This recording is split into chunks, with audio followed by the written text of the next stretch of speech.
en un cuerpo físico, por lo tanto un cuerpo cercano a lo sensible y por lo tanto un cuerpo que probará el dolor. Tener cuerpo es ser sensibles y tener cuerpo es tener dolor. El dolor forma parte de nuestra antropología. El sufrimiento forma parte de la naturaleza antropológica del hombre. No crean cuentos de sirenos de aquellas que se hacen pasar con propagandas de pare de sufrir. Siempre sufrirás. El problema no está en el sufrimiento, sino cómo lo asumes, cómo lo enfrentas, cómo hacer que ese dolor se convierta en un maestro y en un pedagogo y no en un tirano que vuelva tu vida trizas y que estrelle tus esperanzas. El problema no está en el dolor y en el sufrimiento, sino en cómo lo enfrentamos, a lo Marta o a lo María.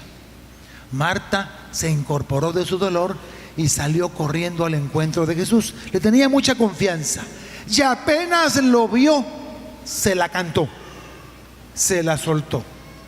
2 días, 4 días de retraso.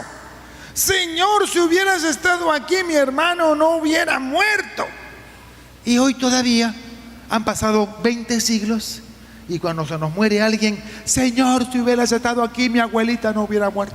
Señor, si hubieras estado aquí, a mi hermano no le hubieran robado el carro ni le hubieran matado. Señor, si hubieras estado aquí, no hubiera pasado esta desgracia o este mal. Señor, si hubieras estado aquí. Todavía le echamos la culpa a Dios de su ausencia en los momentos de dolor, de desgracia y de muerte. ¿Cuándo entenderemos los cristianos que la muerte no viene de Dios? Que el dolor, la desgracia y la enfermedad no vienen de Dios, vienen del hombre y de las decisiones que el hombre toma sobre sí mismo. El Dios de los cristianos no es un Dios sádico que juega a los dados, que juega a la ruleta rusa para ver a qué familia va a perjudicar, arrebatándole el padre, el abuelo, el hijo. A ver, oye, ¿qué familia friego con J? Ajá, la Martínez Suárez. No, Dios no es así. Dios no piensa como tú. Dios jamás va a desear el mal y la muerte para nadie. Si hay muerte no es porque Dios la haga. Dios no se lleva a nadie. Una vez me tocó corregir a una abuelita que le decía a su nieto: es que Dios se llevó a tu abuelito. No, señora, no le mienta al niño. Dios no se llevó a su abuelito. A su abuelito le dio un infarto porque comía basura, pero Dios no se lo llevó. Dios lo recogió, que es muy distinto. Dios lo recibió, Dios no se lo llevó. Algunos deciden adelantar su partida por imprudentes, en fin. Y entonces, pero Dios no se lleva a nadie. Y entonces, ante ese misterio de la muerte, es un misterio que nos deja perplejos. No sabemos cómo reaccionar ante este misterio que significa la muerte. Entonces Marta se le acerca a Jesús y le dice: si hubieras estado aquí, mi hermano no hubiera muerto. Y Jesús le dice: Marta, tu hermano resucitará. Sí, Jesús, lo aprendí en la catequesis de mi parroquia. Bueno, no había catequesis en esa época, pero sí había formación en la Torá. Entonces, yo sé que mi hermano resucitará al final, resurrección del último día. Y Jesús le aclara: no, Marta, yo soy la resurrección y la vida. El que cree en mí, aunque esté muerto, vivirá. Y el que vive y cree en mí, no morirá para siempre.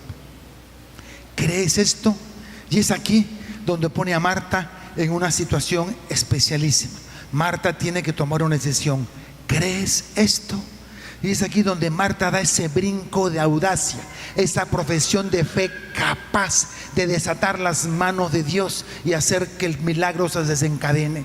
La resurrección de Lázaro no ocurrió cuando Jesús en la puerta de la tumba le dijo: Lázaro, sal, sino cuando Marta le dijo: yo creo que tú eres el Mesías, el Hijo del Dios vivo, y creo que todo lo que le pides al Padre, Él te lo concederá. El milagro ocurrió porque Marta apostó a Jesús. Marta dio la cuota inicial. ¿Sabían ustedes que todos los milagros necesitan una cuota inicial? A mí Dios nunca me ha hecho ningún milagro porque no has puesto la cuota inicial. Es que no tengo plata. No es de plata, es de fe. Es de fe.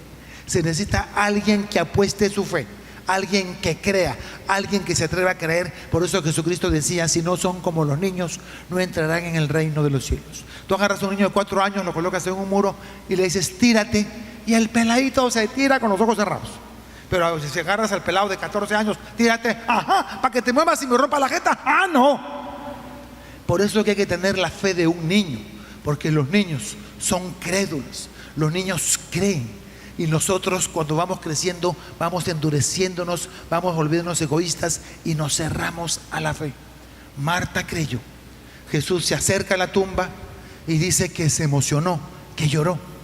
Es uno de los pocos momentos donde vemos a Jesús llorando. Y dice después que se estremeció, que se conmovió. La palabra conmover, la palabra griega que aparece allí es que se remeció en sus entrañas. La palabra entrañable hace alusión a las entrañas, a las vísceras, a lo más humano que puede haber. Jesús se conmovió hasta las entrañas porque Lázaro era muy importante para él, al punto